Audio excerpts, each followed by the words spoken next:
बन के चले दोनों भैया वो नहीं समझावा है मैया।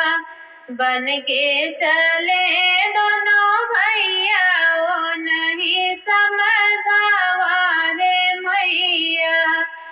के कभी ना मोरी सुनी अयोध्या के कभी ना मोरी सुनी अयोध्या के कभी ना जाऊं भैया वो नहीं समझावा है मैया।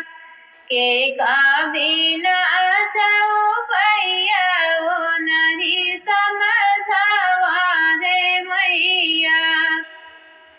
बन का चले दोनों भैया वो नहीं समझावा है मैया। बन का चले दोनों भैया वो नहीं समझावा हो मैया। राम बिना मोरी सुनी अयोध्या राम बिना मोरी सुनी अयोध्या। लक्ष्मण बिना जाऊं भैया वो नहीं समझावा है मैया। लक्ष्मण बिना जाऊं भैया वो नहीं समझावा है मैया। बन का चले दोनों भैया वो नहीं समझावा है मैया। बन का चले दोनों भैया वो नहीं समझावा है मैया। के कभी ना मोरी सुनी रसोइया के कभी ना मोरी सुनी रसोइया के कभी ना अंगनैया वो नहीं समझावा है मैया। के कभी ना अंगनैया वो नहीं समझावा है मैया। बन का चले दोनों भैया वो नहीं समझावा है मैया। बन का चले दोनों भैया वो नहीं समझावा है मैया।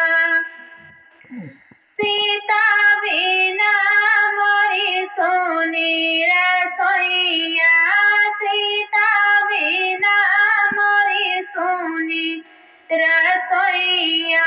लालन बिना अंगनैया वो नहीं समझावा है मैया।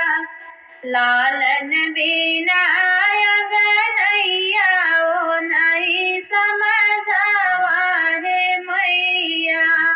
बन का चले दोनों भैया वो नहीं समझावा है मैया। बन का चले दोनों भैया वो नहीं समझावा है मैया।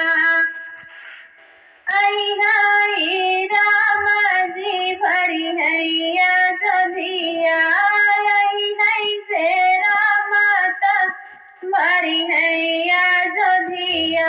लक्ष्मण बैठे जाऊं भैया वो नहीं समझावा है मैया। लक्ष्मण बैठे जाऊं भैया वो नहीं समझावा है मैया। बन का चले दोनों भैया वो नहीं समझावा है मैया। बन का चले दोनों भैया वो नहीं समझावा है मैया।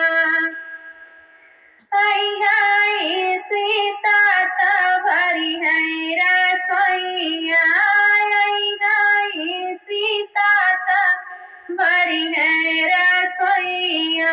लालन खेलई अंगनैया ओ नहीं तनी समझावा हे मैया लालन खेलई